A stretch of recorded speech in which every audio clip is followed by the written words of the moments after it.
In the violent, fractured past of Terra, long before the Imperium of man's galactic dominion, Earth was a place torn by strife, ruled by techno-barbarian warlords, and rife with chaos. Out of this age of anarchy emerged the Thunder Warriors, the Emperor's first superhuman soldiers, brutal and relentless, who laid the groundwork for humanity's eventual unification. Conceived not out of idealism but necessity, the Thunder Warriors were a precursor to the more renowned Space Marines, with a singular purpose: to unify Terra under the Emperor's banner, no matter the cost. These warriors were crafted with unparalleled strength, speed, and endurance, towering figures designed to wage a grueling war against Terra's countless foes. Unlike their later counterparts, the Thunder Warriors were not bound by codes of honor or loyalty. They were bred purely for conquest, engineered to annihilate all opposition in brutal close-quarters combat. Their methods were as harsh as the world they inhabited, where survival demanded ruthlessness, and victory often came at unspeakable costs.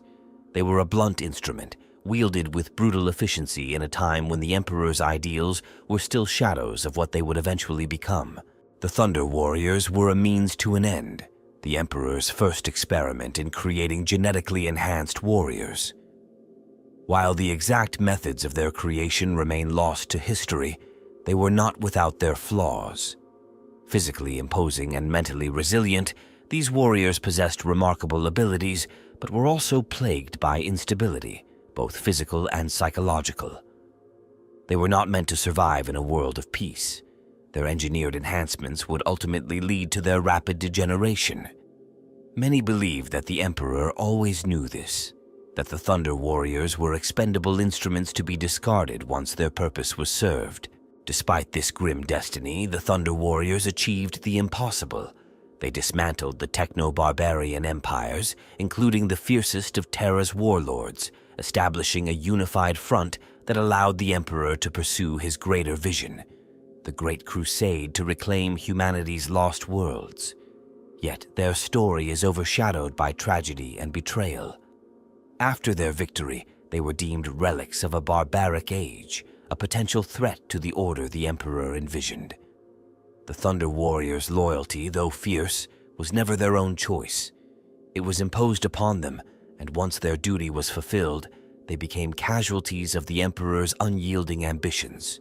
This tale of the Thunder Warriors, obscured in secrecy and myth, is a testament to the Emperor's ruthlessness and his unswerving focus on humanity's survival, even at the cost of those who brought his dreams to life. Their legend is a somber reminder of the sacrifices demanded in the name of unification, and a warning of the shadows that lurk beneath the ideals of the Imperium. As we delve deeper into the rise, fall, and ultimate betrayal of the Thunder Warriors, we uncover the brutal genesis of the Imperium and the sacrifices that made it possible. The Emperor's grand ambition required warriors unmatched in strength, endurance, and relentlessness. Thus, the Thunder Warriors were born, but they were not alone in their undertaking. To execute his vision for Terra, the Emperor assembled various players, each fulfilling a critical role in the unification of humanity's homeworld and beyond. At the heart of this creation was the Emperor himself, a figure of enigmatic power and ancient wisdom, orchestrating the rise of his superhuman legions. He envisioned a united humanity capable of casting aside the darkness of the past, an empire built upon order and science, free from the grip of superstition and chaos. With an ironclad will and an intellect unmatched in human history, the Emperor not only molded the Thunder Warriors, but shaped the battlefield, devising strategies and weaponry that would tear through the techno-barbarian kingdoms that ruled Terra. Alongside the Emperor stood the Biotechnical Division, a shadowy organization responsible for the creation of the Thunder Warriors. This division, led by brilliant minds and overseen by the Emperor's authority, utilized genetic engineering techniques that bordered on arcane science. Their work was both groundbreaking and ruthless, driven by an understanding that the Thunder Warriors were not made to be perfect, but to be powerful. Their methods, shrouded in secrecy, pushed the limits of human biology, to create warriors who could withstand and even dominate in the brutal conflicts that raged across Terra. In their pursuit of progress, they altered not only human physiology, but tampered with the mental conditioning of these super soldiers, preparing them for a life of unyielding loyalty and single-minded violence. The Imperial Army also played an essential role, though often overshadowed by the feats of the Thunder Warriors themselves. These regular soldiers and commanders, loyal to the Emperor's cause, fought alongside the genetically enhanced warriors, providing support, securing supply lines, and consolidating victories. They were the Emperor's bridge between the worlds of human soldiers and genetically modified super warriors, ensuring that, even in the chaos of war, there was order and structure. Their contributions, though less glorified, were vital in stabilizing newly conquered territories, ensuring that each victory wasn't just won on the battlefield, but held afterward. Opposing the Emperor's forces were the techno-barbarian warlords who ruled Terra with iron fists, wielding ancient technology and cultivating superstitious zealotry among their followers. These warlords were neither unified nor particularly cooperative with one another, but they were formidable in their own right. Some of these warlords boasted technology that rivaled that of the Thunder Warriors, such as energy weapons, genetically modified beasts, and fortified citadels. They controlled significant territories, each a small empire in its own right, and their forces were as fanatically loyal as they were brutal. The Thunder Warriors faced these opponents with a fierce resolve, breaking through their defenses with a savagery unmatched by any human force of the time. One such techno-barbarian of note was Callaghan of Ursh, a warlord whose brutal regime in northern Terra was defined by its use of chemically enhanced berserkers and cybernetic enforcers. Callaghan's armies wreaked havoc on all who opposed him, enforcing his rule through fear and savage discipline. Despite his ruthless reputation, Callaghan was an intellectual, studying the Emperor's tactics and preparing his forces with precision. His military genius and well-equipped army made him one of the most formidable adversaries the Thunder Warriors would face in the Unification Wars. Another major power was Narthaean Doom of the Indonesic bloc, a ruler who combined technological prowess with sheer martial discipline. Doom's forces used advanced war machines and energy weapons, utilizing an arsenal that drew on ancient technologies unearthed from forgotten ages. His warriors were fanatically loyal, driven by a belief that Doom was chosen by higher powers to rule Terra. His technological edge posed a serious challenge for the Emperor's forces, pushing the Thunder Warriors to their limits. In this fierce landscape, the Emperor's forces also contended with the Nordafric Conclaves, a coalition of warlords in the Nordafric region that wielded energy shields and psychically augmented troops. They practiced ancient techniques of mental conditioning, creating warriors resistant to psychological manipulation. The Nordafric conclaves boasted a level of coordination rarely seen among Terra's techno-barbarians, creating a unified front that required the Emperor's undivided attention. Their forces were disciplined, resourceful, and fiercely protective of their lands, resulting in some of the bloodiest engagements of the Unification Wars.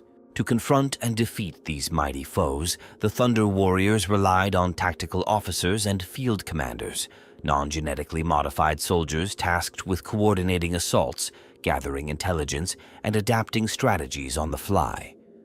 Although the Thunder Warriors themselves were unrelenting juggernauts, the tactical officers served as the essential architects of their attacks.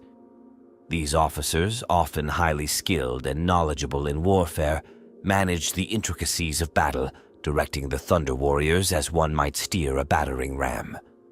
Through these leaders, the Emperor's plans were enacted with precision, guiding the Thunder Warriors' raw might towards strategic objectives. Another key player was Malcador the Sigillite, the Emperor's closest confidant and advisor, known for his loyalty and unmatched intellect. Malcador's role in the unification was not on the front lines, but his influence permeated every level of the Emperor's vision.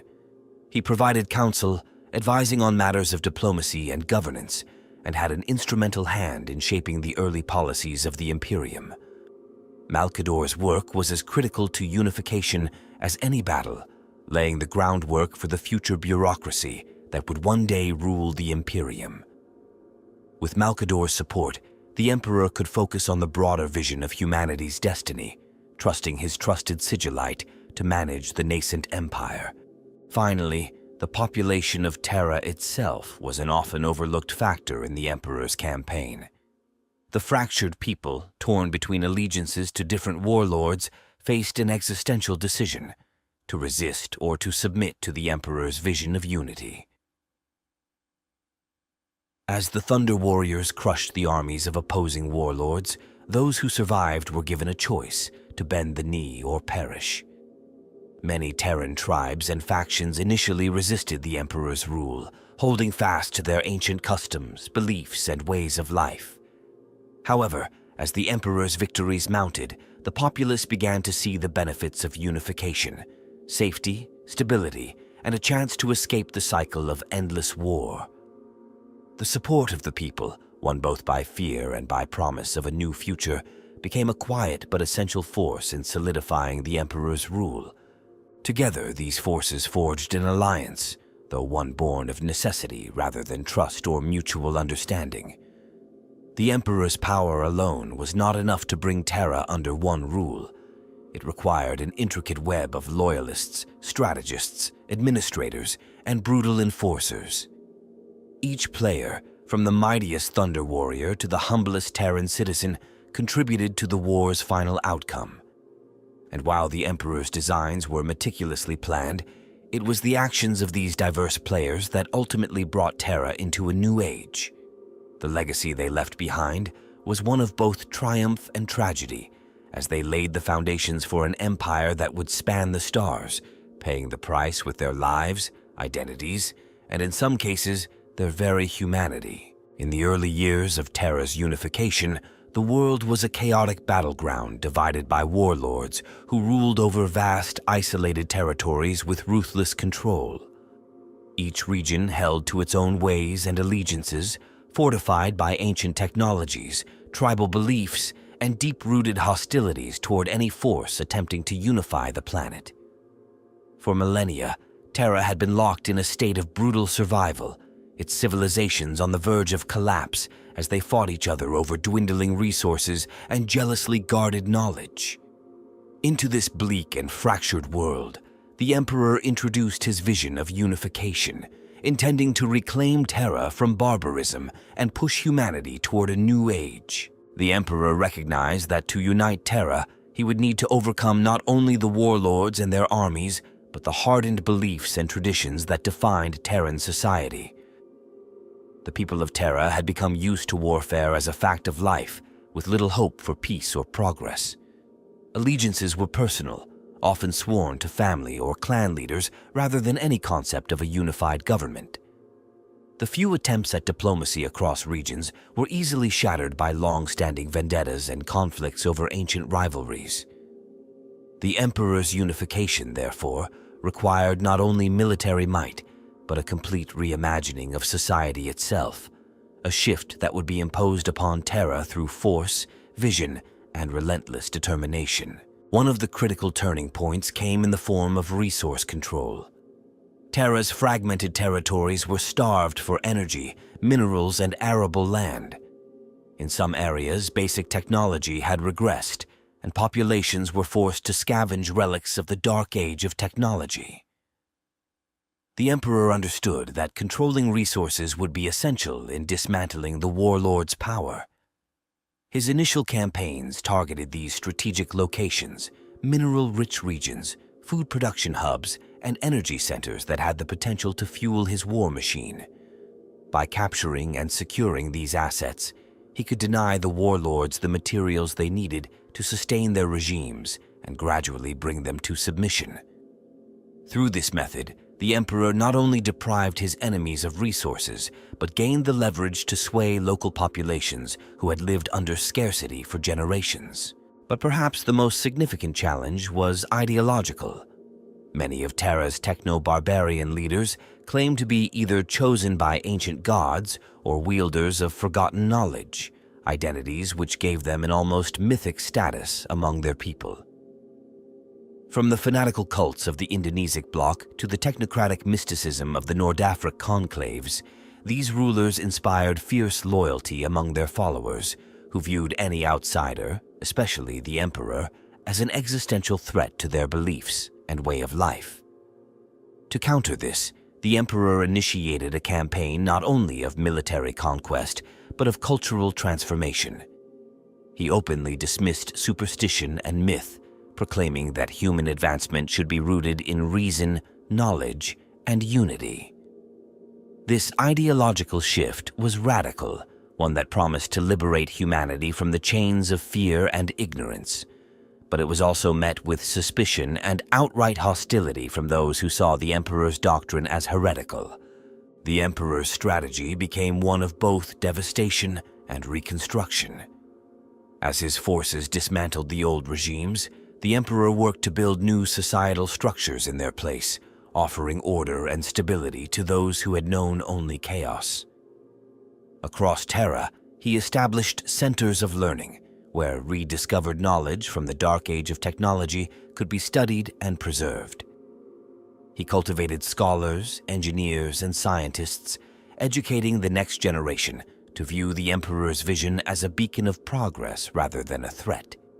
The emperor's new societal order promised an end to Terra's endemic violence and ignorance, even if it meant the eradication of cherished traditions and customs. Through these measures, he began to weave a new fabric of Terran identity, one that transcended tribal divisions and regional allegiances. However, there were instances where resistance was so deeply entrenched that the emperor resorted to complete obliteration. Some cities and strongholds, particularly those under the influence of fiercely isolationist warlords, were entirely destroyed, leaving only ruins as a warning to others who dared to resist. This brutal approach served to accelerate his conquest, as the remaining territories began to grasp the futility of resistance. The emperor's reputation grew, not only as a bringer of enlightenment, but as a force of unstoppable wrath, embodying both the hope and the fear of a unified Terra. Stories of his invincibility spread, some heralding him as a god, others as an unrelenting tyrant. To many, he represented a choice between annihilation and submission, and gradually even the most stubborn warlords began to capitulate, if only to avoid total destruction. To solidify his control, the emperor began reshaping the social structure of conquered territories.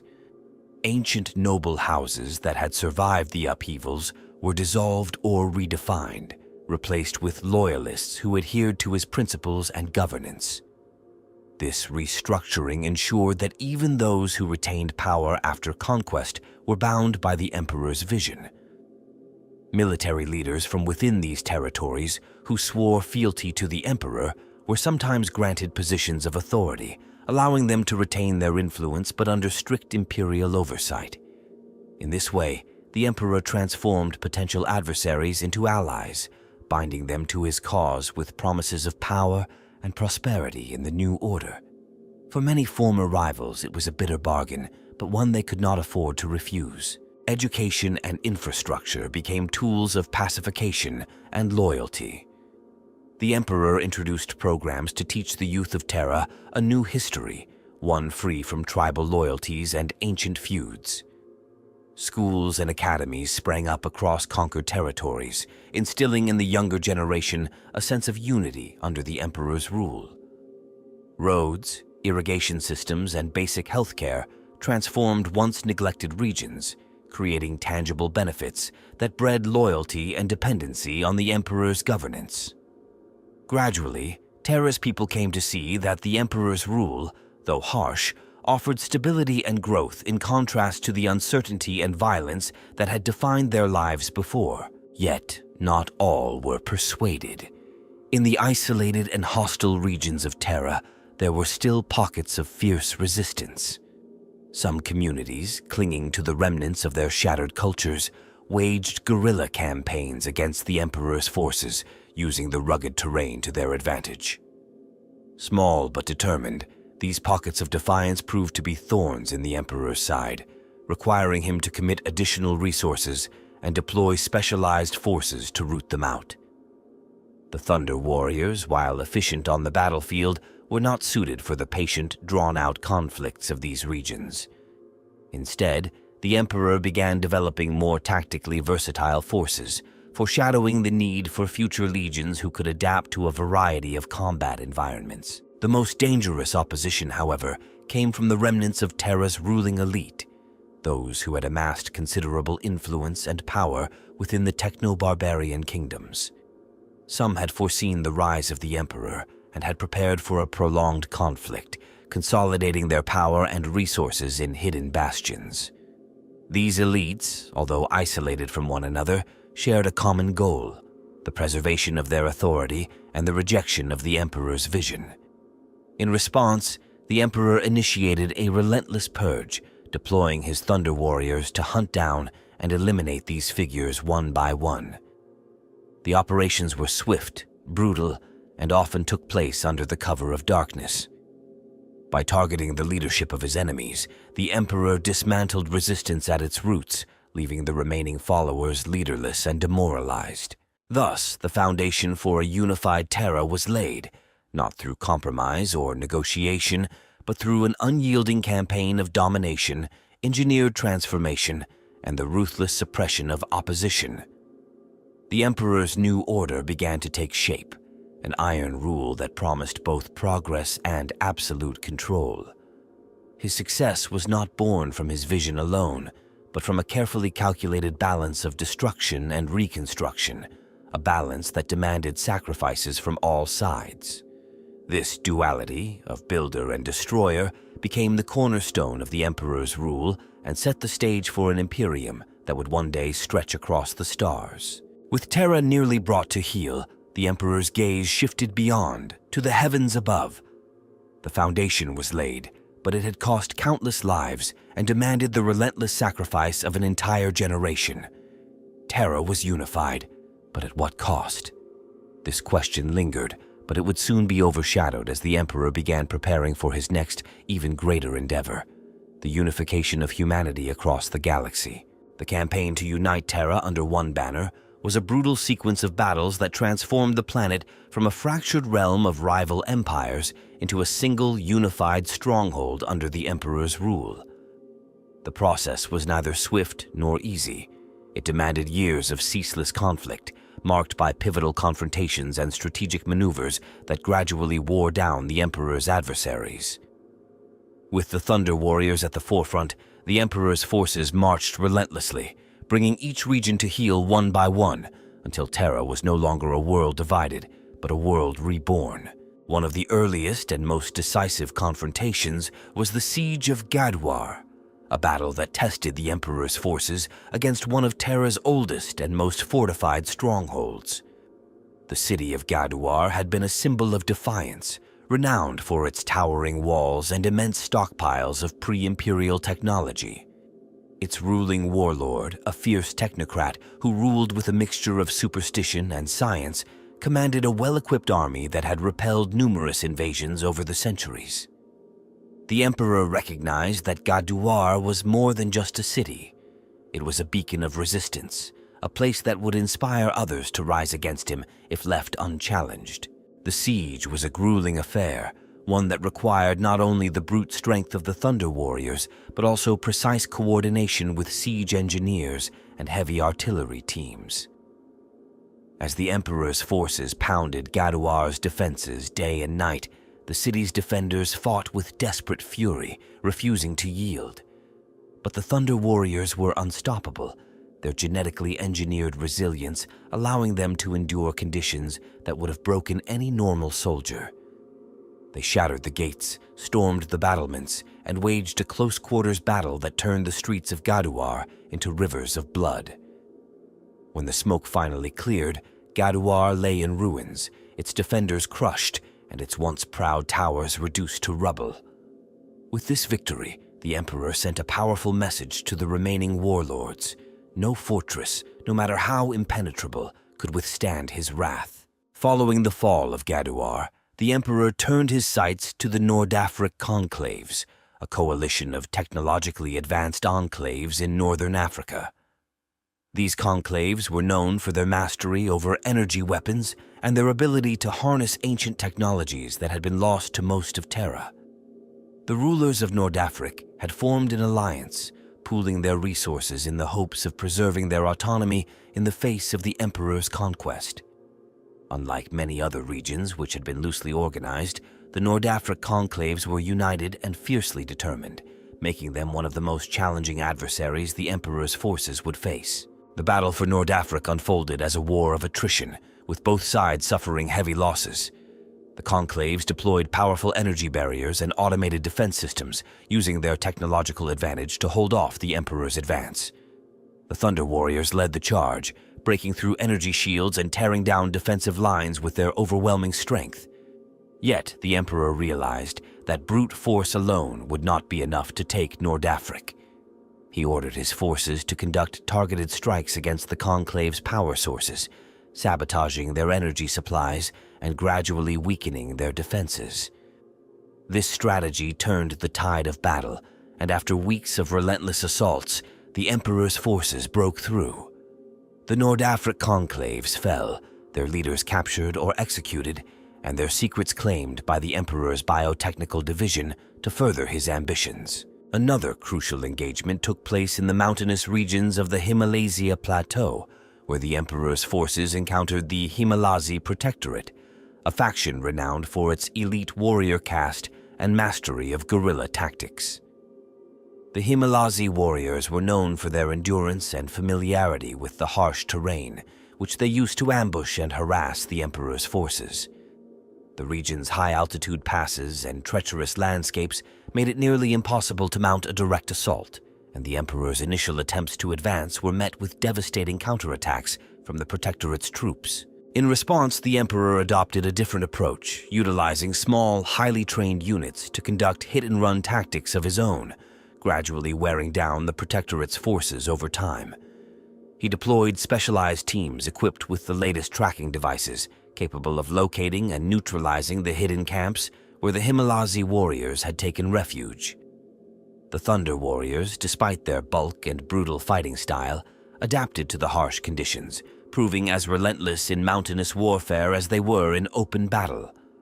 With each skirmish, the Protectorate's forces dwindled, and after a prolonged campaign, the Himalazi Protectorate finally succumbed, its last defenders overwhelmed and its leaders brought low. As the Emperor's conquests spread, the campaign moved westward, reaching the formidable American hegemony, a sprawling empire that had survived Terra's countless upheavals through sheer adaptability and resilience.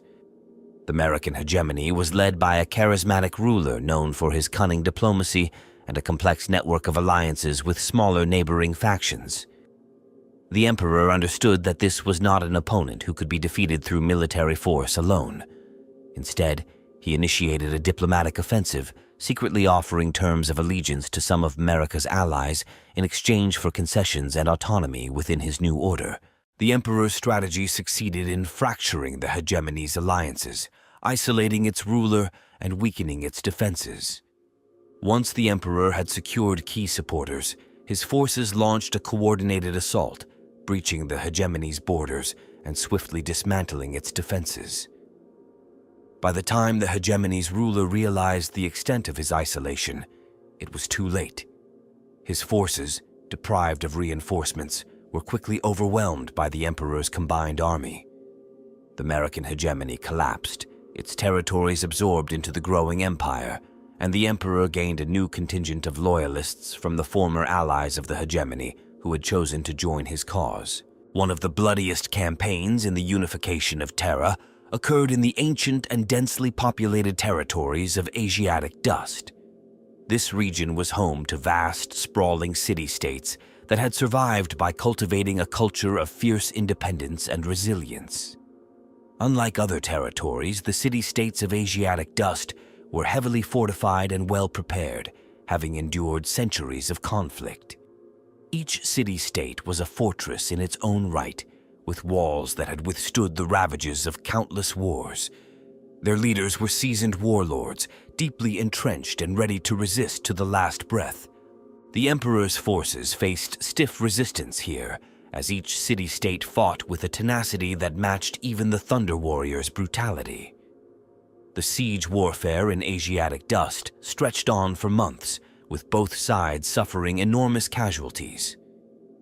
Entire districts were leveled in the fighting as the Emperor's artillery pounded fortifications day and night.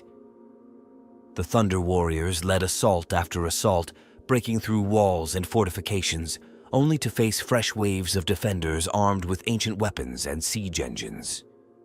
Yet, the Emperor's forces did not relent, and through sheer determination and superior tactics, they eventually subdued the region, toppling each city-state one by one until all of Asiatic dust was brought under Imperial control. The final challenge to the Emperor's conquest came from the Pan-Pacific Empire, a coastal empire with a naval fleet that dominated Terra's oceans. This empire posed a unique threat, as its fleet was unmatched in both size and technological sophistication. The Pan-Pacific ruler had established a formidable network of island fortresses, each bristling with weaponry capable of decimating any force that approached by sea. Recognizing the difficulty of a direct assault, the Emperor employed subterfuge, sending agents to sabotage the Pan-Pacific supply lines and sow discord among its military leadership. As the Pan-Pacific fleet began to weaken from within, the Emperor's forces launched a coordinated assault, seizing strategic islands and cutting off the Empire's primary naval bases. The Thunder Warriors, previously untested in maritime warfare, adapted quickly, leading amphibious assaults that struck the Pan-Pacific forces with ruthless precision. The Emperor's forces seized the Empire's coastal strongholds, gradually forcing the fleet into retreat. The Pan-Pacific Empire crumbled as its ruler was captured, bringing an end to the last organized resistance against the Emperor's unification. With each conquest, the Emperor's vision grew closer to reality. By dismantling each power base, the Emperor had transformed Terra from a world fractured by warlords and superstition into a unified entity under his dominion. Every victory marked another step toward reshaping humanity's future, a future that now lay within his grasp. Terra was finally unified, but the price of this unity was etched in blood, in cities laid to ruin, and in civilizations extinguished by the Emperor's relentless drive. The unification of Terra was complete, yet the echoes of these brutal campaigns would linger, haunting the newly formed Imperium. The Emperor's triumphs had brought order, but it was an order forged through annihilation, one that would forever define the Imperium's approach to peace, progress, and governance. As the dust settled, the Emperor turned his gaze beyond Terra's skies, setting in motion the next phase of his plan, a plan that would seek to bring this hard-won order to the stars themselves. With Terra finally subdued and the warlords defeated, the Emperor's vision of a unified humanity began to take shape, yet he remained focused on an even more ambitious goal, the Great Crusade. To embark upon this colossal mission, to bring every human world in the galaxy under his rule, the Emperor knew he needed more than just raw power. He required a refined, stable, and disciplined force that could sustain his vision across not just Terra, but the stars themselves. The Thunder Warriors, despite their brutal effectiveness, had been designed for a single purpose: the swift, unyielding conquest of Terra's chaotic factions. But as the Emperor prepared for a campaign of galactic scope, the limitations of these early superhuman warriors became clear. The Thunder Warriors were physically unmatched, yet they suffered from inherent instabilities. Their bodies, though formidable, were prone to degeneration due to the hurried and harsh genetic engineering techniques used to create them. This flaw was not merely physical. Psychologically, they were volatile and difficult to control, products of a war-worn Earth where unfiltered aggression and relentless brutality were prized. This made them perfect instruments for the conquest of Terra, but for the Emperor's longer vision of galactic order, they were unsustainable. He needed a new kind of warrior, one who could carry the ideals of his Imperium with loyalty, discipline, and mental stability as strong as their physical might. As the Emperor moved forward with his plans, he worked closely with the biotechnical division to begin the next phase in his genetic program, the development of the astartes, or what would come to be known as the Space Marines. Unlike the Thunder Warriors, who were engineered quickly and with few safeguards, the astartes were crafted with meticulous precision. Every aspect of their physiology, from enhanced organs to mental conditioning, was refined over years of experimentation. Where the Thunder Warriors had been created for raw, unchecked power, the astartes were designed to be balanced, versatile, and reliable, capable of forming the backbone of the Emperor's legions without the risk of rapid degeneration. The Emperor's focus shifted, drawing on new sources of knowledge, technology, and genetic material that had remained untapped during the Terra unification. Ancient techniques were unearthed, combined with lost genetic sciences that promised greater stability and adaptability. He utilized samples and resources gathered from Terra's conquered territories, integrating fragments of ancient human knowledge to construct a more durable genetic template.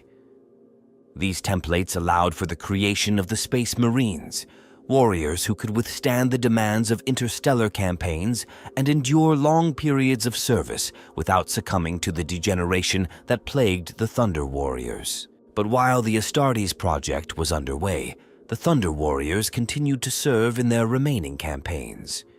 Yet, as their successes mounted, so did the challenges of controlling them.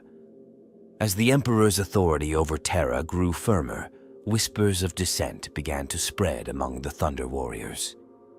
Some among them began to see their own fate as sealed, sensing the Emperor's plan to eventually replace them with these newer, more refined warriors. This realization planted the seeds of discontent. Thunder Warriors who had fought loyally, witnessing their own comrades fall in brutal conflicts, found themselves questioning their future and their role in the Emperor's empire. They had given everything to the unification, and now, with Terra conquered, their usefulness seemed to be drawing to a close. In an effort to maintain control and appease his veteran warriors, the Emperor rewarded the Thunder Warriors with promises of rest, rewards, and positions of honor within his new order. Some were given command over isolated garrisons, tasked with overseeing the pacification of Terra's remaining rebellious elements. Others were allowed to settle, granted titles and territories to govern. For a time, this gesture seemed to quell the rumblings of dissent, but it was little more than a temporary solution, as the aging Thunder Warriors, now fully aware of their looming obsolescence, began to fracture and form their own factions, some harboring ambitions to retain their place within the new regime by force if necessary. Meanwhile, the Emperor's preparations for the Great Crusade continued. New legions of Space Marines were gradually emerging from the labs and training grounds, each bearing the mark of the Emperor's vision: disciplined, resilient, and unswervingly loyal. The Thunder Warriors, by comparison, became increasingly restless. The slow but steady rollout of the Space Marines sent a clear message: they were no longer the future of the Imperium. The Emperor, intent on maintaining focus on his broader ambitions, sought to ease this transition quietly, allowing the Thunder Warriors to fade into the background. Yet, for many of these warriors, such a fate was unacceptable. They had given everything to the unification of Terra, only to face replacement in the empire they had fought to build. The tension reached a breaking point during the last assembly of the Thunder Warriors, an event both solemn and tense. Many among them had come to demand clarity, desperate to know what the Emperor intended for them now that Terra was unified and their successors had been chosen. Their loyalty to the Emperor, though fierce, was tinged with bitterness and a sense of betrayal. They were warriors bred to conquer, and yet, as they stood before the Emperor in his grand hall, they found themselves struggling to accept a future in which they were no longer needed. The Emperor's address was as calculated as it was uncompromising. He thanked them for their service, lauding their achievements and reminding them of the pivotal role they had played in forging the Imperium. Yet his words were clear. They were products of a different age, a time of brutal conquest that would soon be eclipsed by a new era of order and discipline. He offered them a choice: to retire and live out their days in the peace they had won, or to join him in one last act of service, a final campaign to secure the foundations of the Imperium once and for all. For those who remained loyal, he promised a place in history. For those who resisted, there would be no place at all. This final ultimatum divided the Thunder Warriors. Some accepted the Emperor's offer, retreating from the public eye to live in seclusion, their deeds remembered but their power fading. Others, however, could not bear the thought of a life in exile, watching as a new generation rose to take their place. These warriors, driven by pride and the unrelenting fire that had once fueled their conquest of Terra, resolved to defy the Emperor's decree. Small factions broke away, retreating to the edges of Terra, where they began to prepare for what they saw as an inevitable clash with their former master. Their discontent simmered, and for those Thunder Warriors who refused to submit, it became a bitter reminder of the Emperor's cold pragmatism. In the shadows, the Emperor anticipated this unrest. He dispatched covert teams of Space Marines and agents from his emerging intelligence network to monitor these rogue elements, prepared to strike if any posed a significant threat. For the Emperor, the Thunder Warriors had become a liability, one that could no longer be tolerated as he prepared for the Great Crusade. The age of the Thunder Warriors, with its unrestrained violence and disregard for control, had no place in the galaxy-spanning empire he envisioned. And so, as the loyal Thunder Warriors faded into obscurity, the others were systematically hunted down, removed not out of malice but out of necessity, each eliminated quietly to prevent them from becoming symbols of rebellion. The elimination of these rogue Thunder Warriors marked the final dark chapter of their legacy. These once celebrated champions of Terra's unification, now cast aside, were left as remnants of a bygone era, their memory preserved only in the history of Terra's unification. Their sacrifices would become legend, their deeds celebrated in whispers, but their existence would be erased from the records of the Imperium. With the Thunder Warriors' fate sealed, the Emperor could finally focus his full attention on the launch of the Great Crusade. The foundation was complete, the mistakes of Terra's unification learned from and set aside. In their place rose the Astartes, the Space Marines, the Emperor's true vision of a perfected soldier. As these new legions prepared to set forth, they did so with the knowledge that they were inheriting the legacy of Terra's greatest warriors, a legacy steeped in both glory and tragedy. And so, Terra stood unified, poised on the edge of a new era. The Thunder Warriors' legacy, though cast into shadow, would forever echo through the halls of Imperial history, a testament to the cost of ambition and the sacrifices demanded by the Emperor's unyielding pursuit of order. The stage was set, the Imperium born from the ashes of Terra's darkest conflicts, and at its heart, the Emperor remained, a ruler who would stop at nothing to achieve his vision, even if it meant casting aside those who had once served him loyally. With Terra unified and the remnants of the Thunder Warriors fading into obscurity, the Imperium stood at a critical juncture, poised on the brink of galactic conquest. Yet uniting Terra was merely the foundation. The true test of the Emperor's vision lay in the stars. The transition from a planetary power to an interstellar force would demand more than even the Emperor's monumental will. It would require careful planning, groundbreaking technology, and new strategies capable of withstanding the countless unknown threats awaiting beyond Terra's atmosphere. Every facet of the Imperium had to be adapted and refined for this purpose, shaping the disparate resources of humanity's homeworld into the fuel for a galactic empire. The first step in this transformation was the creation of a vast and sophisticated logistical network. The Emperor knew that to conquer and hold entire star systems, he needed an unparalleled system for managing resources, communication, and the movement of troops. Terra's industrial infrastructure underwent a massive overhaul as ancient facilities were reactivated, refitted, and expanded to produce the sheer volume of equipment and supplies necessary for a galaxy-wide campaign. Forge cities, immense manufacturing hubs capable of producing weapons, vehicles, and armor on an unprecedented scale, began to rise. These cities became the backbone of the Emperor's supply chain, allowing him to deploy fully equipped armies to any part of the galaxy with remarkable efficiency. Communication presented a unique challenge. While Terra had once been technologically advanced, much of humanity's knowledge had been lost or distorted over the millennia.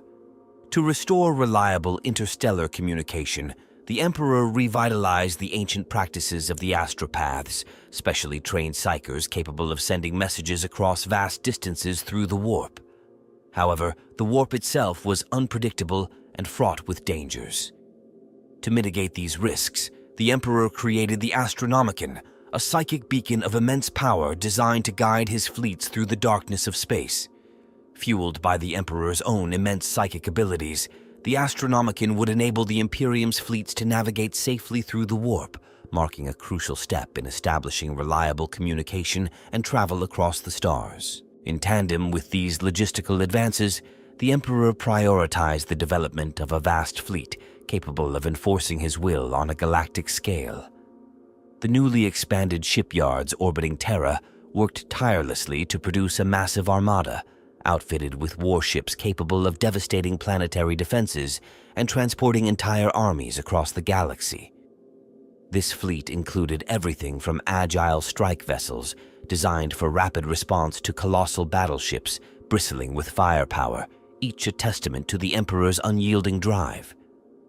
The fleet's backbone consisted of ships equipped with the most advanced technologies that Terra could produce, armed with weapons capable of engaging any foe the Imperium might encounter in the void. But war in space required a far greater understanding of the unknown dangers lurking in the galaxy. The Emperor's advisors urged caution, warning of Xenos empires that had survived humanity's isolation and chaos, many of whom wielded advanced technologies that Terra could barely comprehend. In response, the Emperor established the Ordo Xenos, an organization dedicated to the study and eradication of alien threats. The Ordo Xenos recruited the most brilliant minds of Terra, scientists, strategists, and psychers alike, who specialized in the study of alien civilizations, cultures, and weaponry. They became experts in dissecting and countering alien tactics, their knowledge serving as an essential component of the Imperium's early campaigns against Xenos threats. As Terra's people prepared for war, the Emperor began selecting the most promising individuals to lead his forces across the galaxy. These would become the generals, governors, and strategists who would enforce the Emperor's rule and keep the vast territories under control. But the Emperor's method of selection went beyond merit. He sought leaders who could embrace his vision with loyalty and resilience. His appointees were drawn from diverse backgrounds: military officers, scholars, and former leaders of Terra's fractured regions, all bound by a shared belief in the Imperium's destiny.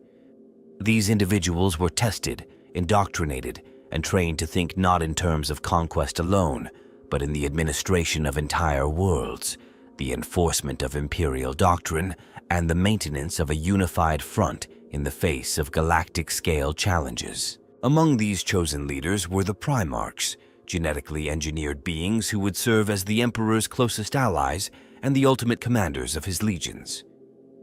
Created through a combination of advanced science and psychic mastery, the primarchs were meant to embody the pinnacle of human potential.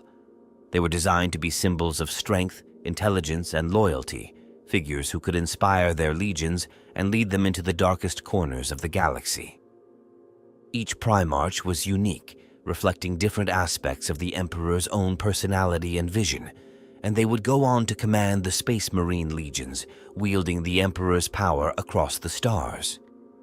The primarchs were entrusted not only with military power, but with the responsibility of shaping the cultures and identities of their respective legions, ensuring that each would serve as an extension of the Emperor's will. With the primarchs and their legions prepared for battle, the stage was set for the Great Crusade. The Imperium's fleets gathered in orbit above Terra, an awe-inspiring assembly of power and potential. Each ship gleamed with the Emperor's heraldry, adorned with symbols of unity and strength, a visual promise of the Imperium's might. The astropathic choirs prepared for their daunting task, their minds trained to channel the Emperor's will across the vast distances of space, ensuring that even the most distant campaigns would remain connected to Terra. The Imperium's military machine, now fully operational, awaited the signal to begin its first journey beyond the confines of humanity's homeworld. The Great Crusade commenced with a thunderous wave of ships leaving Terra's orbit, embarking on expeditions into neighboring star systems. The early stages of the campaign focused on reuniting humanity's lost colonies, worlds that had once been part of a unified human civilization before the Age of Strife had isolated them. Many of these worlds were still inhabited by descendants of ancient Terran settlers, yet each had developed its own culture, customs, and leadership over thousands of years of isolation. Some greeted the Emperor's forces with open arms, seeing the Imperium as a chance to reconnect with their ancestral home and benefit from its advanced technology. Others resisted, clinging to their independence, their cultures irreconcilable with the Emperor's vision of unity. For worlds that welcomed imperial rule, the Emperor offered protection, technological advancement, and stability. His representatives worked to assimilate these worlds peacefully, establishing new governance structures that aligned with imperial doctrine. These planets became hubs of production and logistical support for the ongoing crusade, their people and resources integrated into the Imperium's rapidly expanding machine. In exchange, they were granted the Emperor's protection, joining a community that promised to restore humanity's dominance over the galaxy. Yet, where peaceful integration failed, the Imperium's forces demonstrated their readiness to impose order through force. The Emperor's armies struck with precision, overwhelming any resistance with superior tactics and relentless discipline. For worlds that resisted or harbored elements seen as heretical, the consequences were severe. Imperial fleets laid siege to rebellious planets, decimating cities and infrastructure until their leaders submitted or were replaced by loyal imperial governors. For the Emperor, this display of power served as both a practical measure and a warning to others who might oppose his rule. To the Imperium, every world reclaimed was a step toward reuniting humanity under a single, unassailable order. The further the Great Crusade ventured, the more diverse and complex the galaxy revealed itself to be. Humanity had spread across the stars in countless waves, and each world had adapted to its unique environment, resulting in a bewildering variety of cultures, languages, and belief systems. The Emperor recognized that flexibility would be essential in managing such a vast domain.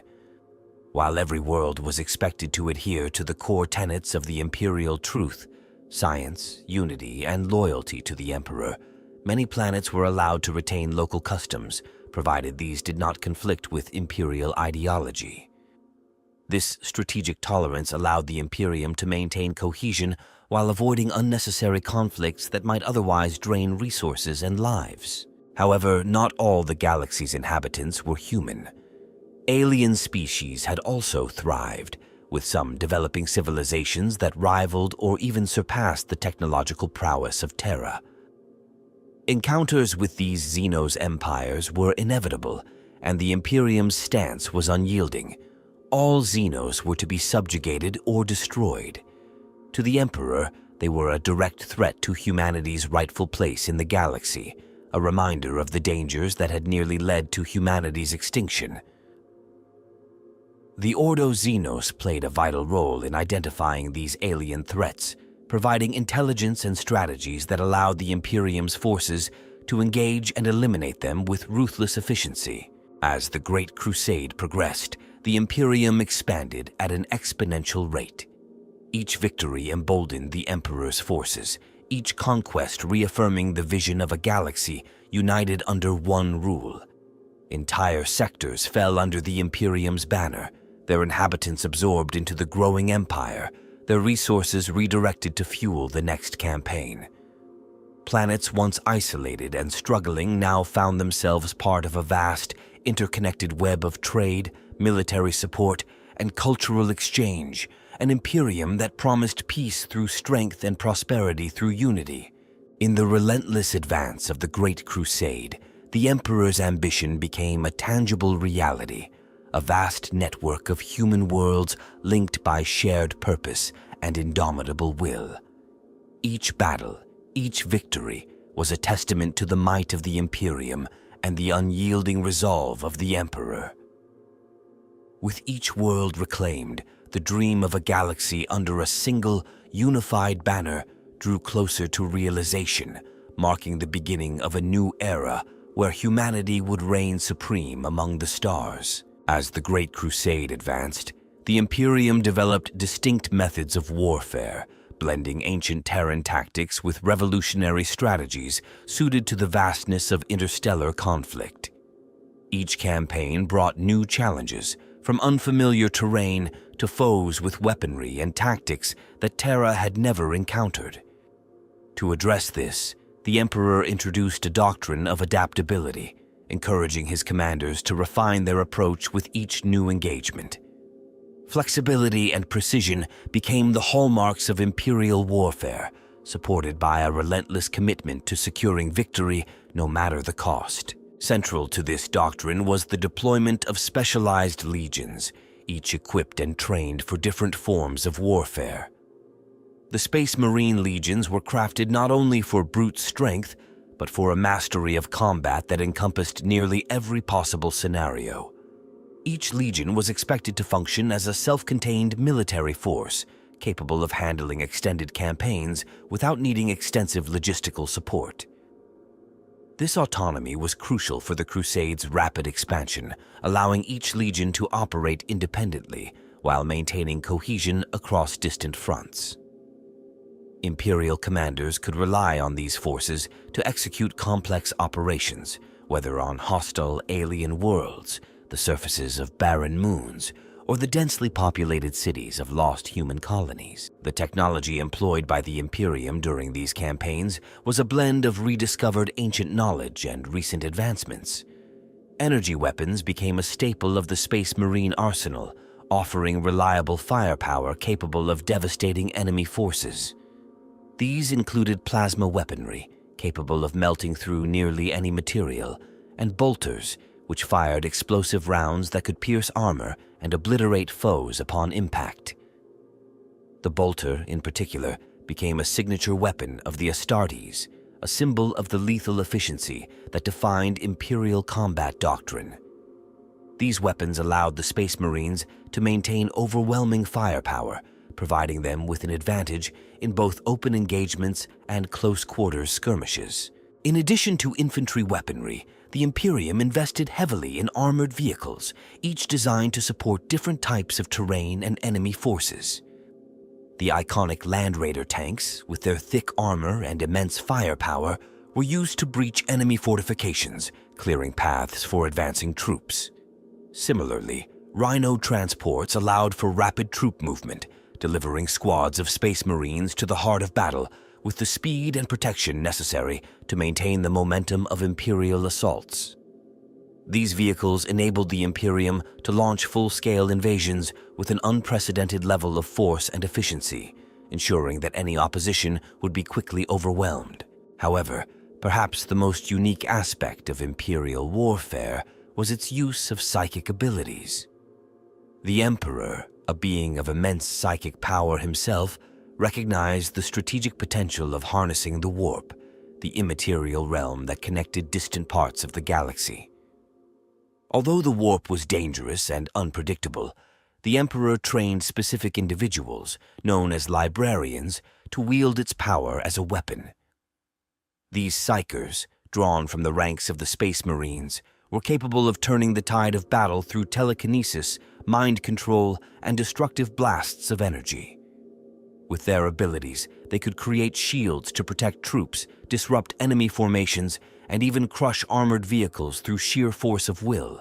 Psychers were carefully regulated, and their abilities were used sparingly, as the warp remained a volatile and perilous source of energy. The Emperor himself warned his forces of the dangers of over-reliance on psychic powers, as the warp was home to malevolent entities that could exploit the unwary.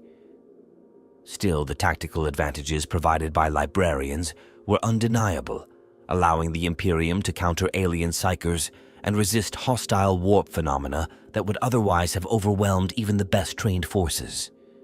The Emperor's strict oversight of psyker activity ensured that their abilities served the Imperium without destabilizing the battlefield or drawing the attention of these dark forces.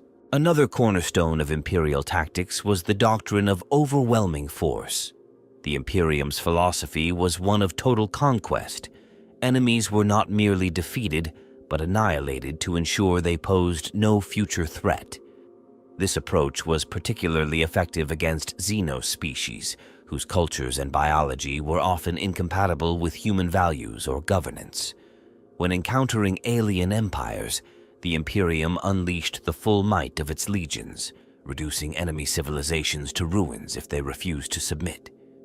This method ensured that every conquest was absolute, leaving no room for future rebellion or reprisal.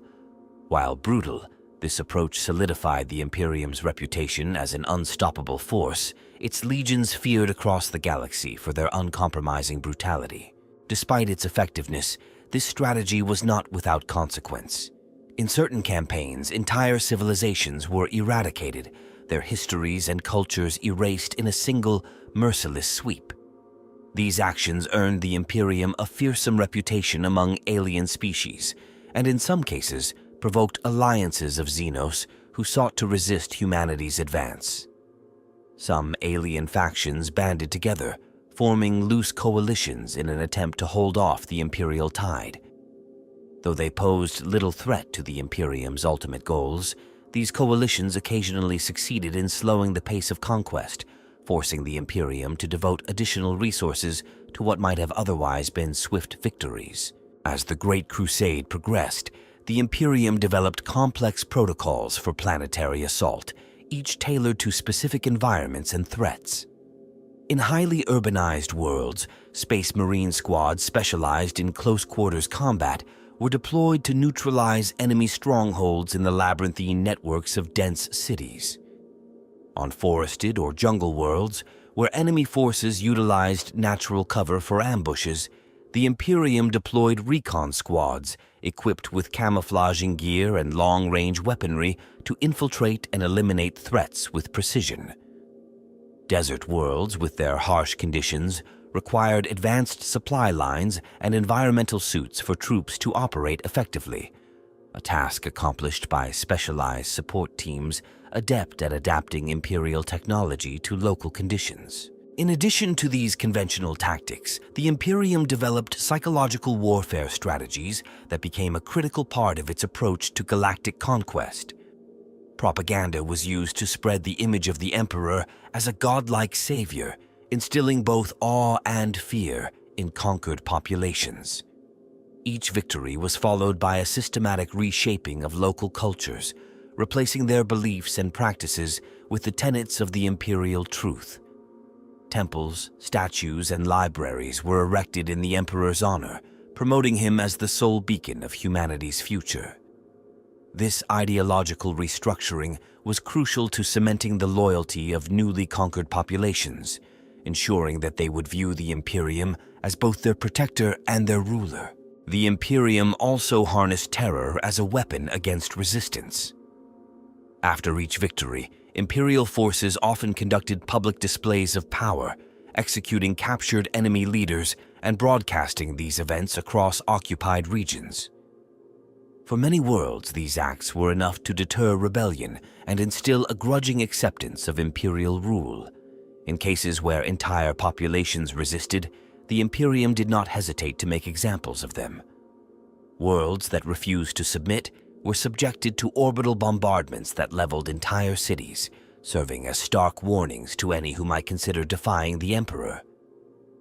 This brutal efficiency was a reminder that resistance was not only futile, but catastrophic.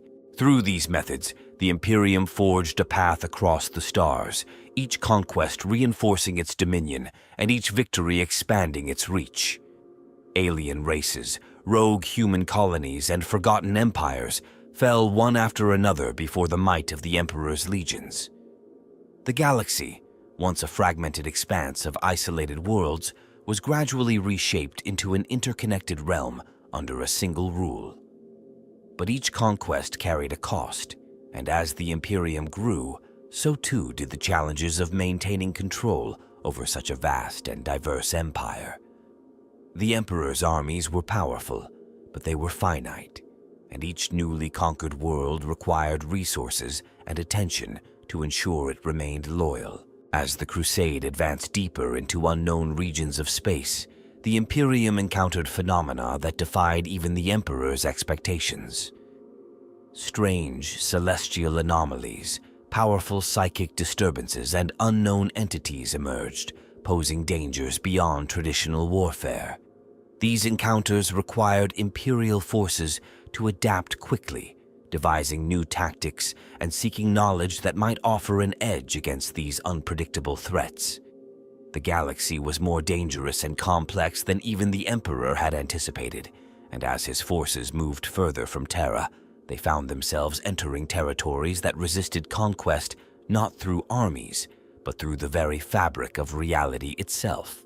Still, the Imperium pressed onward, driven by the Emperor's unbreakable resolve and the unwavering loyalty of his legions.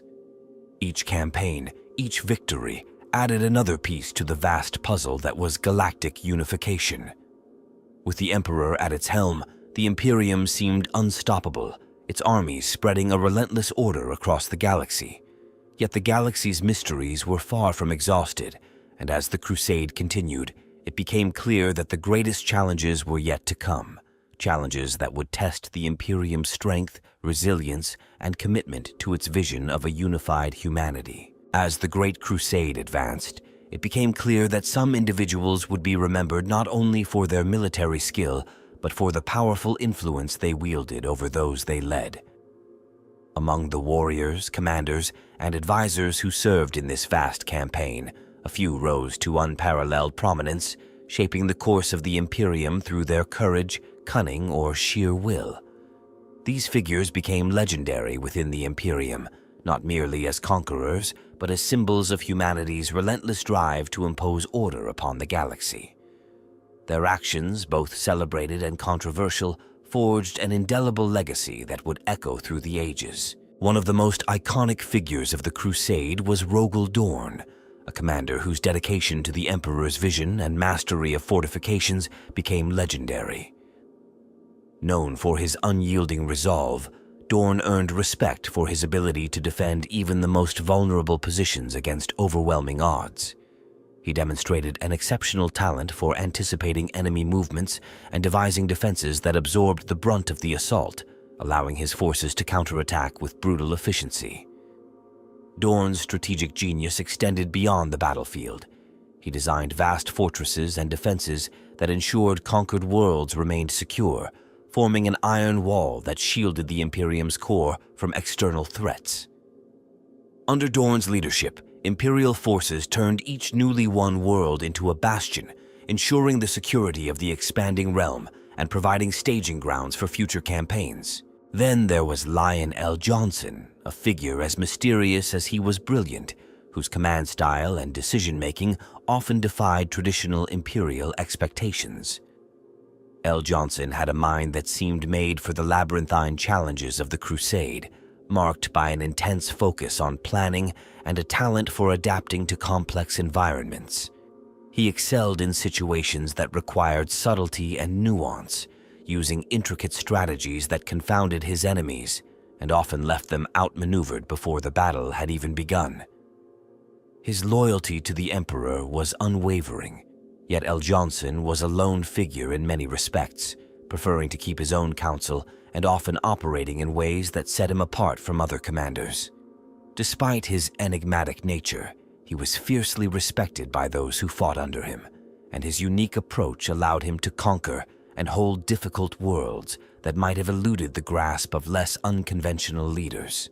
On the opposite end of the spectrum was Angron, a warrior defined by his relentless fury and unparalleled combat prowess. Angron was a force of nature on the battlefield, leading his forces from the front lines with a ferocity that struck terror into the hearts of his enemies. His presence alone could inspire his troops to near madness, driving them to feats of endurance and bloodshed that defied reason. Yet Angron's rage was not without cost. His methods often left entire regions devastated, reducing planets to little more than desolate wastelands in the wake of his advance. While his approach won victories for the Imperium, it also raised questions about the sustainability of such tactics, and Angron's thirst for battle occasionally clashed with the Emperor's desire for a stable, enduring empire. Nevertheless, Angron's impact on the Crusade was undeniable, a testament to the raw power that the Imperium was willing to unleash in pursuit of conquest. Not all of the key figures wielded power through sheer military might. Some, like Magnus the Red, served as bridges between the physical and psychic realms. Magnus was renowned for his mastery over the warp, using his immense psychic abilities to support Imperial forces in ways that were both mysterious and incredibly potent. With Magnus's guidance, entire fleets could navigate treacherous warp currents, and battles that seemed lost could be reversed by the timely intervention of psychic forces. Magnus was instrumental in expanding the Imperium's understanding of the warp, exploring its depths to discover techniques and insights that held the potential to reshape the Imperium's control over psychic powers. Yet, his reliance on these abilities was a source of concern, as the warp was known to harbor hidden dangers that could be unleashed if not handled with the utmost caution. Magnus's contributions to the Crusade were invaluable, yet his work also carried the seeds of potential peril, a delicate balance between knowledge and risk that few could truly comprehend. Among these towering figures was Leman Russ, a commander who embodied a more primal aspect of humanity. Known for his instinctual understanding of warfare, Russ approached each conflict with a fierce yet calculated aggression, relying on his sharpened instincts and unparalleled martial skill to overcome even the most daunting foes. His tactics were often brutal and direct, but they were rarely reckless, and he had a deep sense of loyalty to both his troops and the Emperor. Russ's forces were known for their ability to survive in the harshest conditions, adapting to any environment, from frozen wastelands to desolate mountain ranges. Russ himself became a figure of legend among the Imperium's forces, his reputation for ruthlessness matched only by his profound respect for those who fought alongside him. To the Emperor, Russ was a symbol of humanity's tenacity, embodying both strength and loyalty in their purest forms. Another pivotal figure was Robert Guilliman, whose influence extended far beyond the battlefield. Guilliman was not only a brilliant strategist, but a statesman, skilled in the art of governance and diplomacy. He understood that the Imperium's survival depended as much on stable rule as it did on military power. Guilliman developed comprehensive systems of administration, laying down frameworks for taxation, trade, and local governance that allowed conquered worlds to be integrated smoothly into the Imperium. He saw each victory not as an end, but as the beginning of a new phase, focusing on establishing institutions that would ensure the loyalty and productivity of newly acquired territories. Guilliman's influence transformed entire sectors into models of efficiency and order, proving that the Imperium's dominion could be both stable and enduring, not merely imposed by force, but sustained by law and structure. The enigmatic Konrad Kurz, however, wielded influence through fear and psychological dominance, operating in the shadows rather than the light of open warfare. Known as a master of stealth and terror, Kurz had an uncanny ability to break his enemies' spirits before they even saw the full strength of his forces. He was a relentless pursuer of those deemed enemies of the Imperium, often deploying methods that struck fear into the hearts of all who opposed him. His tactics, which included sudden night assaults and the use of terror as a weapon, left lasting impressions on the planets he conquered. Yet, Kurz's methods were divisive within the Imperium, as some questioned the ethics and long-term effects of his tactics. While effective in quelling resistance, his methods sowed seeds of fear that could lead to instability, a consequence that the Emperor viewed with both caution and pragmatism. Finally, there was Sanguinius, a commander revered not only for his valor, but for his noble spirit. Sanguinius brought a sense of honor and hope to the crusade, inspiring his troops with his compassionate leadership and unbreakable faith in the Emperor's vision. Known for his physical grace and unmatched skill in aerial combat, Sanguinius was a symbol of the purity and idealism that the Imperium hoped to foster across its vast territories. His presence on the battlefield was said to rally troops even in the darkest of moments, providing a beacon of courage that fortified the morale of all who fought beside him. Unlike many of his peers, who ruled through fear or raw power, Sanguinius inspired loyalty through respect and admiration, a legacy that would endear him to the people of the Imperium long after the Crusade had ended. These extraordinary individuals, each a master in their own right, were more than just tools of conquest. They were the pillars upon which the Imperium's foundations were laid. Their talents, ambitions, and flaws shaped the Imperium's expansion, each contributing to its victories and challenges in unique ways. Though their paths often diverged, each of these figures shared a bond of loyalty to the Emperor, driven by his vision of unifying humanity. Together, they formed an elite cadre of leaders whose influence extended beyond the battlefield, sculpting the very culture and identity of the Imperium as it stretched across the stars. Yet, the dynamic between these leaders was not without tension. Their differing philosophies, methods, and personalities sometimes brought them into conflict, creating a complex web of alliances, rivalries, and ideological divides. These tensions, though largely managed during the Crusade, hinted at future struggles that might one day test the unity of the Imperium itself. For the time being, however, they remained steadfast in their purpose, focused on a singular goal: to bring the Emperor's dream of a unified galaxy to fruition. As they advanced from system to system, their names became synonymous with the Great Crusade's unstoppable force. They were celebrated as heroes, feared as conquerors, and immortalized as legends. In the end, their legacy was not merely one of military triumph, but of indelible influence, each leaving a mark on the Imperium that would resonate through centuries to come. Throughout the Great Crusade, mysteries began to emerge, hints of hidden knowledge and secrets kept from even the highest echelons of the Imperium's power structure. These mysteries were not mere legends or tall tales, but fragments of ancient history, strange artifacts, and forgotten powers that suggested the galaxy held far more than humanity had yet discovered.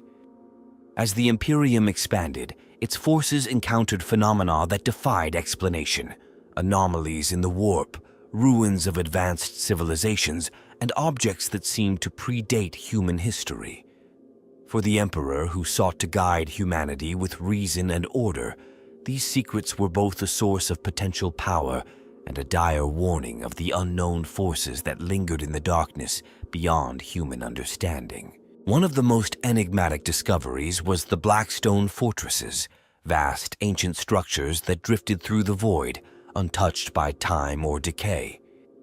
These fortresses, colossal and ominously silent, were unlike any known Xenos or human technology. Their purpose and creators were mysteries that even the Emperor could not readily answer. Each fortress was heavily fortified, layered with traps and defenses that seemed designed to repel any intruder, and those who attempted to explore them rarely returned. Rumors spread among Imperial forces that the Blackstone fortresses were remnants of an ancient race, or perhaps created by entities far older and more powerful than humanity could comprehend. These eerie monoliths loomed as reminders of the galaxy's ancient past, silent witnesses to events that had unfolded millions of years before humanity's rise. The Imperium, cautious of such unknowns, often left these fortresses undisturbed, but the allure of their potential secrets gnawed at the curiosity of the Emperor and his advisors. In addition to the mysteries of the Blackstone fortresses, the Imperium encountered the Necron tomb worlds. At first, these worlds appeared lifeless, barren, covered in dust and sand. Yet beneath the surface lay silent legions of ancient metallic warriors, the Necrons. These skeletal beings, who had slumbered for countless millennia, were undisturbed until Imperial expeditions began to stumble upon their dormant tombs. The Necrons' technology was as ancient as it was advanced, incorporating elements that defied conventional understanding of physics and energy. Their weapons, capable of disintegrating matter in an instant, and their ability to phase through solid structures made them a terrifying adversary. However, the Necrons themselves remained largely dormant, and only small encounters with exploratory forces hinted at their presence. To many within the Imperium, these tomb worlds were seen as cursed places, best left untouched. Yet the potential threat they posed lingered in the minds of those who had witnessed their strange, soulless power. Perhaps the most disturbing mysteries encountered by the Imperium were those connected to the warp, the psychic dimension that allowed for faster-than-light travel. While the warp was integral to the Imperium's expansion, its chaotic nature made it a double-edged sword. The Emperor had long cautioned his followers about the dangers of the warp, aware that it was home to entities beyond human comprehension, beings that fed on psychic energy and emotions, creatures capable of reaching into the material universe under the right conditions. These entities were largely kept at bay by the Emperor's guidance, and the psychic beacon of the Astronomicon helped secure safer passage for Imperial fleets. But as the Imperium's reach extended, incidents involving warp disturbances grew more frequent, and stories of demonic apparitions, sudden disappearances, and psychic anomalies began to spread among the ranks. These occurrences hinted at darker forces that existed beyond the veil of reality, forces that might one day threaten the very foundations of the Imperium. Adding to these warp-related mysteries was the enigmatic nature of the Emperor's own powers. While his psychic abilities were unmatched and his knowledge of the warp was profound, even his most trusted advisors did not fully understand the extent of his power or the source of his abilities. The Emperor rarely spoke of his past or his true nature, maintaining an aura of inscrutability that added to the reverence and mystery surrounding him. Some speculated that he was more than human, perhaps a being that had transcended humanity through countless ages. Others believed he had tapped into ancient knowledge lost to time, granting him powers that defied explanation. His silence on the matter only fueled speculation, and those closest to him occasionally wondered if the Emperor himself held secrets that even they were not meant to know. Another enigma emerged with the discovery of the Men of Iron, ancient artificial intelligences that had once served humanity but had turned against their creators in a catastrophic rebellion during the Dark Age of technology. These sentient machines were found in scattered ruins across the galaxy, remnants of a time when humanity had wielded unimaginable technological power. The Men of Iron were sophisticated beyond anything the Imperium could produce, capable of independent thought and complex reasoning. Yet they were deeply feared, seen as heretical abominations by the Emperor, who forbade the development of artificial intelligence within the Imperium. The scattered remnants of the Men of Iron served as grim reminders of humanity's past hubris and the dangers of creating intelligence that could evolve beyond human control.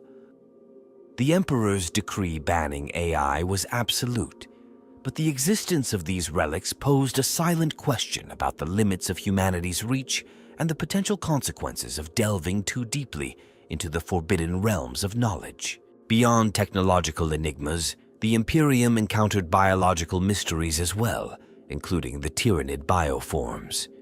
These creatures, encountered sporadically in remote systems, were unlike any other known life forms. Tyrannids were highly adaptable, able to evolve rapidly in response to their environment, and they functioned as part of a vast, interconnected hive mind. Each bioform served a specific purpose, from basic soldier organisms to colossal monstrosities capable of devastating entire cities. Imperial forces that faced them reported an uncanny level of coordination, as though every Tyrannid acted in perfect unison with its kin. The Tyrannid's origin and purpose remained unknown, but their presence hinted at a greater threat lurking somewhere in the darkness of space, a relentless swarm that could one day pose an existential threat to the Imperium itself. One of the most unsettling mysteries concerned the elusive Harlequins, a faction within the enigmatic Eldar race. Unlike other Eldar, the Harlequins appeared to follow their own agenda, one that seemed to revolve around the preservation of ancient knowledge and the manipulation of events for purposes only they understood. They moved between Imperial and Eldar worlds with a haunting ease, seemingly untouched by the conflicts that raged around them. Harlequins were known for their elaborate performances, storytelling acts that conveyed fragmented truths about the past, present, and possible future. These performances were rumored to reveal hidden insights, warning of dark times ahead, and hinting at the rise of ancient evils. Yet, despite their cryptic messages, the Harlequins remained largely uninterested in aiding or hindering the Imperium directly. Their motives were a puzzle, one that led Imperial scholars to question whether the Eldar knew more about the galaxy's hidden dangers than they let on. And finally, there was the disturbing phenomenon known as the missing primarchs. Among the Emperor's genetically engineered sons, the primarchs who led the Space Marine legions, two were conspicuously absent from all records and discussions. Their names and deeds had been erased from official history, with no explanation offered as to their fate. The reasons for their disappearance were a closely guarded secret, known to only a handful within the Imperium, and the Emperor himself never spoke of them. This silence fueled endless speculation, with some suggesting that these primarchs had committed grave betrayals, while others theorized that they had fallen victim to the warp's influence.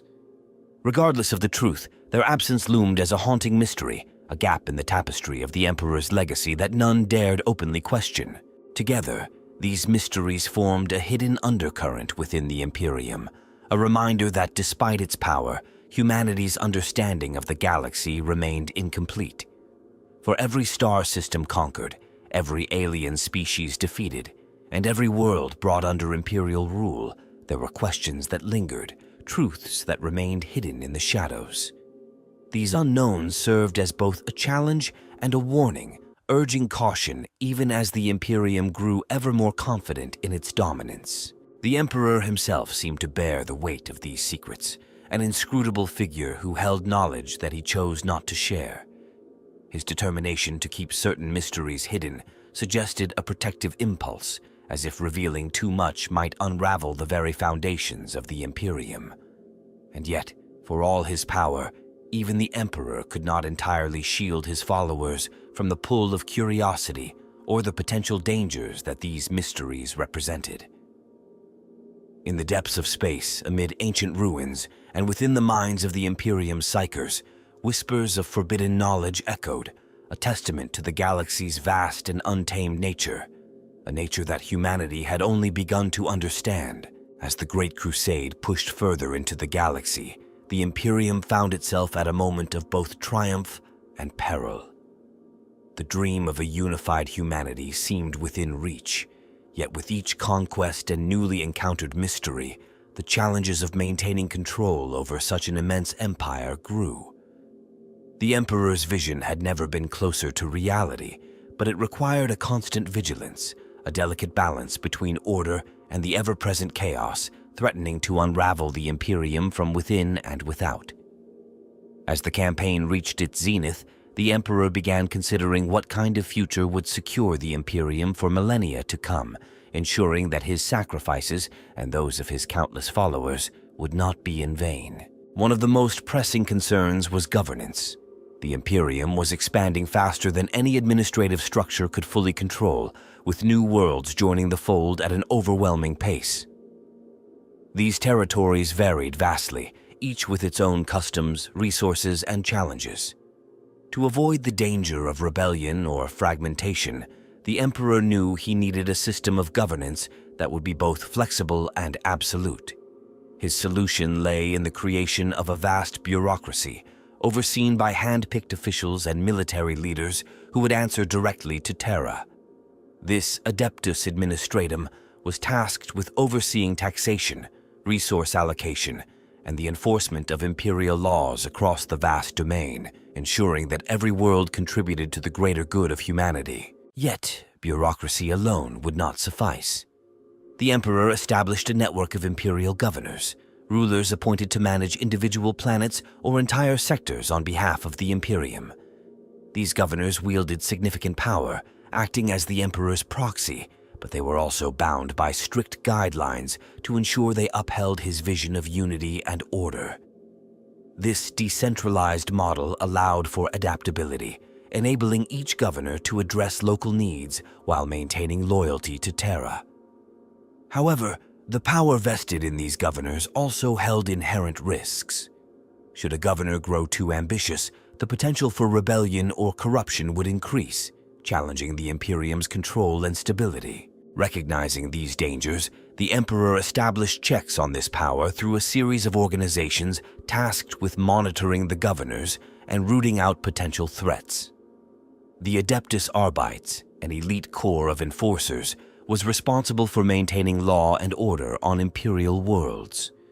They acted independently of local governments, answering only to Terra, and their loyalty was absolute. This force was trained to detect signs of corruption or sedition, operating as both judges and executioners where necessary. By keeping the Arbites outside the influence of the governors, the Emperor ensured a measure of impartial justice across his domain, a necessary balance to prevent regional powers from growing too strong. Alongside the Arbites, the Emperor founded the Adeptus Astra Telepathica, an organization tasked with managing psychers across the Imperium. As the Imperium grew, so did the number of psychers, humans with the ability to tap into the warp, a power that could be both a blessing and a curse. Psychers were integral to the Imperium's communication and navigation systems, but they also posed a risk. Without proper training, a psyker could inadvertently open a gateway to the warp, unleashing horrors upon entire worlds. The Adeptus Astra Telepathica managed these individuals, training those deemed suitable and purging those who could not be controlled. This organization ensured that the psychic potential of humanity was harnessed responsibly, protecting both the Imperium and the psychers themselves from the dangers of the warp. As the Imperium structure solidified, the Emperor turned his thoughts to his own role.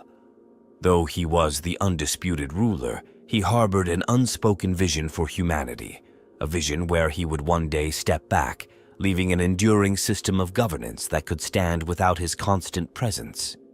He envisioned a society that would govern itself, guided by the principles he had set in motion, free from the superstitions and chaos that had plagued Terra in the past.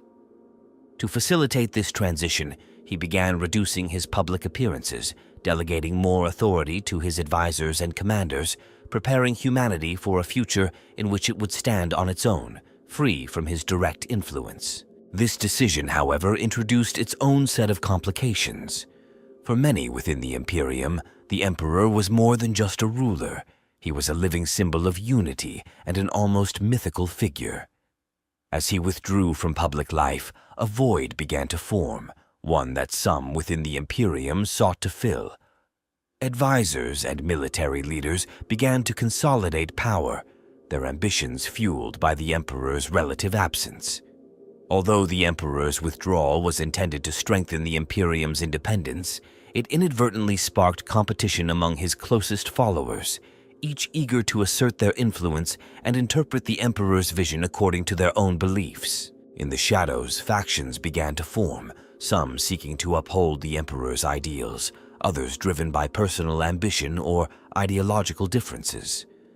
These factions were composed of influential figures from the Imperium's military, administration, and even the newly formed bureaucracies.